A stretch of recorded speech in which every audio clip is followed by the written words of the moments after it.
Halaman 21. Cara mengadakan pendamaian karena pembunuhan oleh seorang yang tak dikenal. Apabila di tanah yang diberikan Tuhan Allahmu kepadamu untuk menjadi milikmu, terdapat seorang yang mati terbunuh di padang, dengan tidak diketahui siapa yang membunuhnya, maka haruslah para tua-tuamu dan para hakimmu keluar mengukur jarak ke kota-kota yang di sekeliling orang yang terbunuh itu. Kota yang ternyata paling dekat dengan tempat orang yang terbunuh itu, para tua-tua kota itulah harus mengambil seekor lembu betina yang muda, yang belum dipakai, yang belum pernah menghela dengan kuk. Para tua-tua kota itu haruslah membawa lembu muda itu ke suatu lembah yang selalu berair dan yang belum pernah dikerjakan atau ditaburi. Dan di sana di lembah itu haruslah mereka mematahkan batang leher lembu muda itu. Imam-imam Bani Lewi haruslah tampil ke depan, sebab merekalah yang dipilih Tuhan Allahmu untuk melayani Dia dan untuk memberi berkat demi nama Tuhan. Menurut putusan merekalah setiap perkara dan setiap hal luka melukai harus diselesaikan. Dan semua tua-tua dari kota yang paling dekat dengan tempat orang yang terbunuh itu haruslah membasuh tangannya di atas lembu muda yang batang lehernya dipatahkan di lembah itu, dan mereka harus memberi pernyataan dengan mengatakan, tangan kami tidak mencurahkan darah ini dan mata kami tidak melihatnya. Adakanlah pendamaian bagi umatmu Israel yang telah kau tebus itu, Tuhan, dan janganlah timpakan darah orang yang tidak bersalah ke tengah-tengah umatmu Israel. Maka karena darah itu telah diadakan pendamaian bagi mereka. Demikianlah engkau harus menghapuskan darah orang yang tidak bersalah itu dari tengah-tengahmu. Sebab dengan demikian engkau melakukan apa yang benar di mata Tuhan. Tawanan perempuan yang diambil menjadi istri. Apabila engkau keluar berperang melawan musuhmu dan Tuhan Allahmu menyerahkan mereka ke dalam tanganmu dan engkau menjadikan mereka tawanan, dan engkau melihat di antara tawanan itu seorang perempuan yang elok, sehingga hatimu mengingini dia dan engkau mau mengambil dia menjadi istrimu, maka haruslah engkau membawa dia ke dalam rumahmu.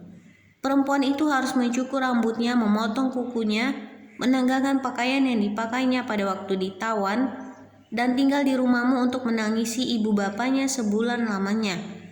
Sesudah demikian, bolehlah engkau menghampiri dia dan menjadi suaminya, sehingga ia menjadi istrimu. Apabila engkau tidak suka lagi kepadanya, maka haruslah engkau membiarkan dia pergi sesuka hatinya. Tidak boleh sekali-kali engkau menjual dia dengan bayaran uang.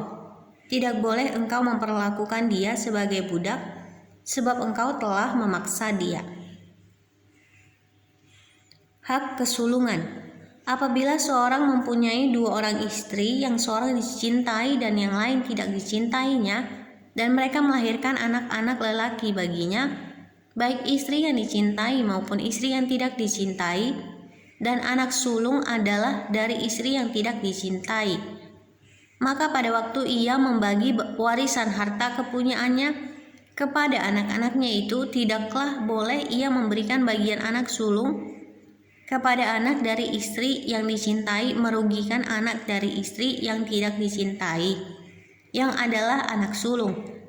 Tetapi ia harus mengakui anak yang sulung, anak dari istri yang tidak dicintai itu, dengan memberikan kepadanya dua bagian dari segala kepunyaannya, sebab dialah kegagahannya yang pertama-tama, dialah yang mempunyai hak kesulungan. Anak yang durhaka. Apabila seseorang mempunyai anak laki-laki yang degil dan membangkang, yang tidak mau mendengarkan perkataan ayahnya dan ibunya, dan walaupun mereka menghajar dia, tidak juga ia mendengarkan mereka, maka haruslah ayahnya dan ibunya memegang dia dan membawa dia keluar kepada para tua-tua kotanya di pintu gerbang tempat kediamannya, dan harus berkata kepada para tua-tua kotanya, anak kami ini degil dan membangkang. Ia tidak mau mendengarkan perkataan kami. Ia seorang pelahap dan peminum. Maka haruslah semua orang sekotanya melempari anak itu dengan batu sehingga ia mati. Demikianlah harus kau hapuskan yang jahat itu dari tengah-tengahmu, dan seluruh orang Israel akan mendengar dan menjadi takut.